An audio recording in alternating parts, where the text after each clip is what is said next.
আজ আমি তোমাদের সাথে একটি রেসিপি শেয়ার করব। তো দেখো এখানে আমি মাছ নিয়ে নিয়েছি। এই মাছটির নাম হলো পাকাল মাছ। তো মাছগুলো এখন আমি কেটে ধুয়ে পরিষ্কার করে নেব। আর এই জ্যান্ত মাছের ঝোল যেভাবেই রান্না করো খেতে কিন্তু খুবই টেস্টি হয়। সত্যি কথা বলতে এই মাছটি আমার খুব পছন্দের একটি মাছ। আমার মতো কার কার কাছে প্রিয় এই মাছ কমেন্ট করে জানিও। তো চলো বেশি কথা না বলে রান্নাটা শুরু করা যাক। তো বন্ধুরা স্কিপ না করে দেখতে থাকো। মাছটা আমি রান্না করার জন্য এখানে আলু কেটে নিয়েছি, আর নিয়েছি আদা বাটা, জিরে বাটা, কাঁচা লঙ্কা বাটা আর দু একটা শুকনো লঙ্কা বাটা নিয়ে নিয়েছি। তো চলো আমি রান্নাটা শুরু করি। তো আমি গ্যাস অন করে কড়াইটা বসিয়ে দিয়েছি। কড়াইটা গরম হয়ে গেছে, এবার আমি মাছটা ভাজার জন্য তেল দিয়ে নেব। তেলটা গরম হয়ে গেছে, এবার আমি মাছগুলো তেলে ছেড়ে ভেজে নেব।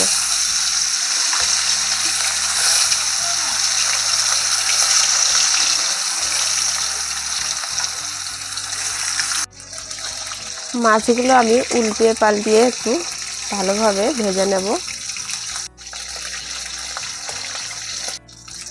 মাছগুলো ভাজা হয়ে গেছে, এবার আমি মাছগুলো তুলে নেব।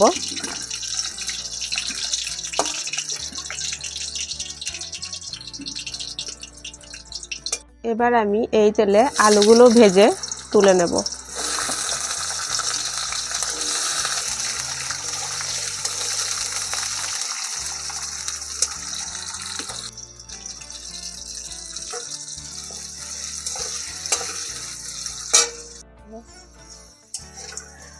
আলুটাও আমার ভাজা হয়ে গেছে, এবার আমি আলুটাও তুলে নেব।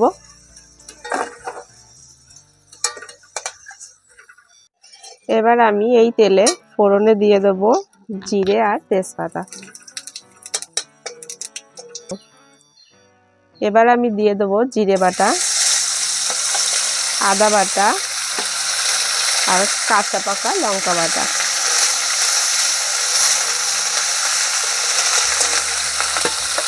দিয়ে দেবো স্বাদ মতো লবণ আর হলুদ। এবার মশলাটা আমি ভালোভাবে একটু কষিয়ে নেব। মশলাটা কষানো হয়ে গেছে, এবার আমি দিয়ে দেবো ভেজে রাখা আলু আর সামান্য একটু জল দিয়ে আমি ভালোভাবে এবার কষিয়ে নেব।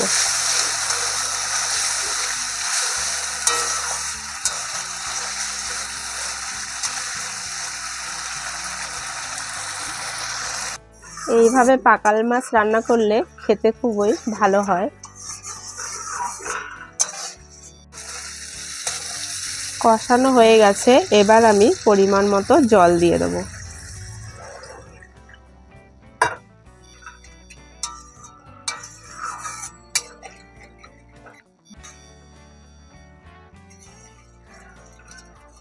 ঝোলটা ফুটে উঠেছে, এবার আমি ভেজে রাখা মাছগুলো দিয়ে দেবো।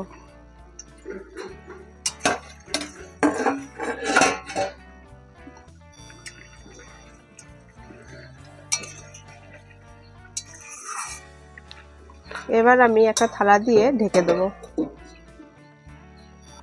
এবার আমি ঢাকনাটা তুলে নেব।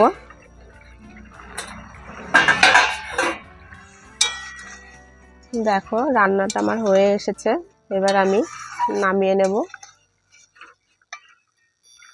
দেখো রান্নাটা কতটা সুন্দর হয়েছে। তো রেসিপিটি তোমাদের কেমন লাগলো কমেন্ট করে জানিও। ভালো লাগলে লাইক শেয়ার সাবস্ক্রাইব করে এই চ্যানেলটির পাশে থেকো। চলো তোমাদের সঙ্গে আবার অন্য কোনো রেসিপি নিয়ে আসবো।